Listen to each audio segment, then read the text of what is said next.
আসসালামু আলাইকুম and welcome back to my YouTube nest. সকাল থেকে ঢাকা শহর বৃষ্টিকাতর হয়ে পড়েছে। এত ঝুম বৃষ্টি ছিল সেজন্য সকালে বের হতে পারিনি। দুপুর হতেই যখনই রোদ উঠেছে বেরিয়ে পড়লাম আর কি সাজুগুজু করে। আজকে যাচ্ছি খুব ইন্টারেস্টিং একটা জায়গায়, যা হয়তো আমরা সবাই মোটামুটি ঘুরে এসেছি। আজকে আমরা যাচ্ছি পুরান ঢাকায়। পুরান ঢাকার অলিগলিতে ঢুকতে ঢুকতে দেখলাম আমরা আহসান মঞ্জিল পৌঁছে গিয়েছি। আহসান মঞ্জিলে ঢুকতে লাগে 40 টাকা, মানে পার পার্সন 40 টাকা একটা টিকিট।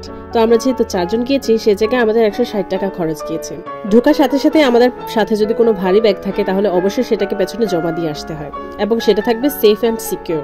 যাই হোক, এই কথা বলতে বলতেই চলে যাচ্ছি সামনের দিকে। যাওয়ার সাথে সাথে একটা ভুল করে ফেলেছি, যেদিক দিয়ে বের হয় ওই দিক দিয়ে ঢোকার চেষ্টা করলাম, আবার নিজের ভুল সূত্রে চলে যাচ্ছি ভিতরের দিকে। এখানে একটা ক্যান্টিনও আছে যেখানে আমরা প্রয়োজনীয় জিনিসপত্র কিনে খেতে পারবো। আহসান মঞ্জিল থেকে আমাকে এটাকে পিঙ্ক ভিলা বলে ডাকতে বেশি স্বাচ্ছন্দ্যবোধ মনে হচ্ছে। আসলে এই মহলটা ছিল পুরোটাই গোলাপি রঙের, যেটা দেখতেও অনেক সুন্দর এবং উপভোগ করার জন্য পারফেক্ট একটা জায়গা।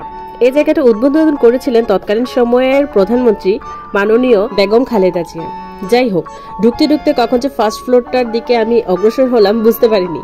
আর এই জায়গাটা ছিল এতটা অ্যাস্থেটিক যে জায়গায় জায়গায় আমি ছবি তুলছিলাম। যারা একটু অ্যাস্থেটিক এবং ভিন্টেজ টাইপের ছবি তুলতে অনেক স্বাচ্ছন্দ্য বোধ করেন তাদের জন্য এই জায়গাটা একদমই পারফেক্ট, বিকজ এখানে রাখা প্রত্যেকটা জিনিসই ছিল অনেক আগের যুগের এবং দেখতে অনেকটা ভিন্টেজ। ডাইনিং টেবিলটার পাশে ছিল একটা বড় আয়না, তাই নিজেকে একটু শুট করে নিলাম। এখানে ছিল নবাব সিরাজউদ্দৌলা, লর্ড কার্জন নামে, মানে এখানে এত মানুষের ছবির সাথে তাদের ইতিহাস দেওয়া ছিল, এখানে না আসলে হয়তো আমরা কখনো জানতেই পারতাম না।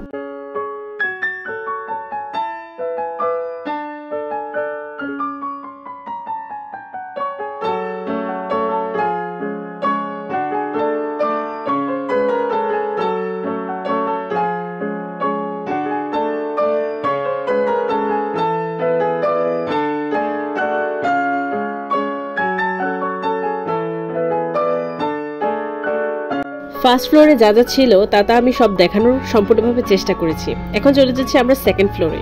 সেকেন্ড ফ্লোরে এখানে ছিল অনেক রকমের ঝুমুর এবং দেখতেও ছিল অনেক সুন্দর। এই সৌন্দর্যতা প্রমাণ করে আমাদের দেশের রাজাদের আধিপত্যতা।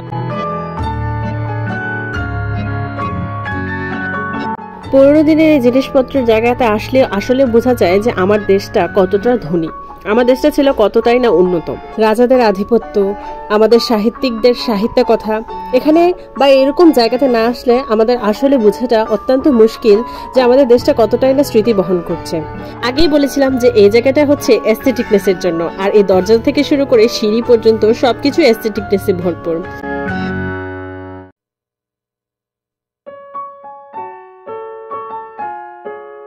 সিঁড়ির পাশে ছিল এই পুতুলটা, দেখতে অনেক ছিল হাস্যকর।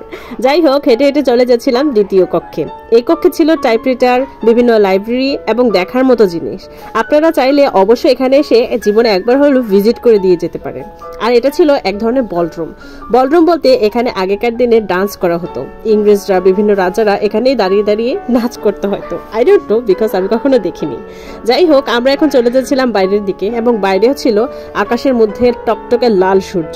বৃষ্টির পরে যে সূর্যটা ওঠে ওইটাতে নাকি তাপ থাকে না। আর এই দেখুন, এটাই হচ্ছে এটার প্রমাণ। এত রোদ থাকার পরেও শরীরের জন্য কোনো গরমই লাগছে না। আর এটাই ছিল পিঙ্ক ভিলার বাইরের দৃশ্য। বাইরে ছিল অনেক ফুল, আর যেগুলো দেখলে আসলে মনটা জুড়ে যায়। এখানকার ঘোরাঘুরি শেষে আমরা চলে যাচ্ছি বাইরে। সেখান থেকে ব্যাগটা কালেক্ট করে নিলাম এবং বাইরে গিয়ে একটা চা অর্ডার করলাম।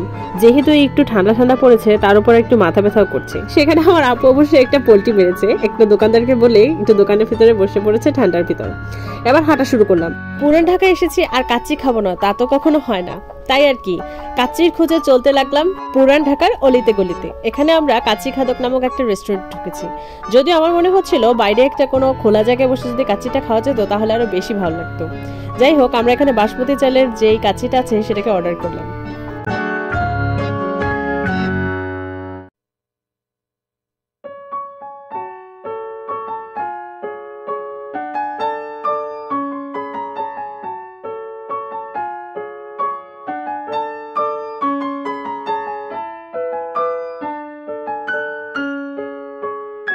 কাচ্চিটা কিন্তু খেতে হয়েছে খুবই ভালো। তারপর আর কি কাচ্চি খাদক থেকে অর্ডার করলাম একটা ড্রিঙ্ক। এটা কাচ্চি খাদকের নিজস্ব একটা ড্রিঙ্ক এবং খেতেও ছিল অনেক দারুণ। আর এটার ফ্লেভারটা ছিল সম্পূর্ণ বাদামের। তারপর খাওয়ার পর একটু টাচ আপ করে নিলাম নিজেকে। এবার ফেরার পালা।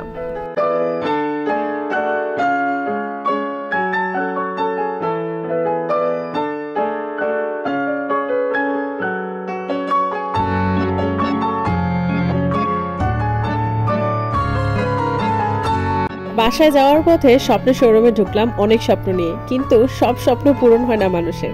এখানে জিনিসপত্র এতই দাম ছিল যে সবগুলো অ্যাফোর্ড করা হয়তো আমাদের পক্ষে সম্ভব না।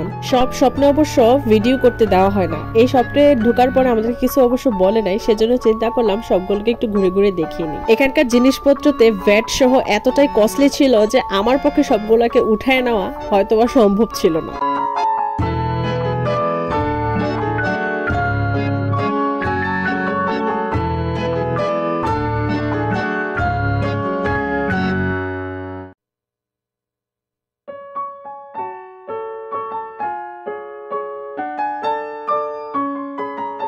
টুকিটাকি খরচ করে চলে গেলাম স্বপ্নের বাইরে।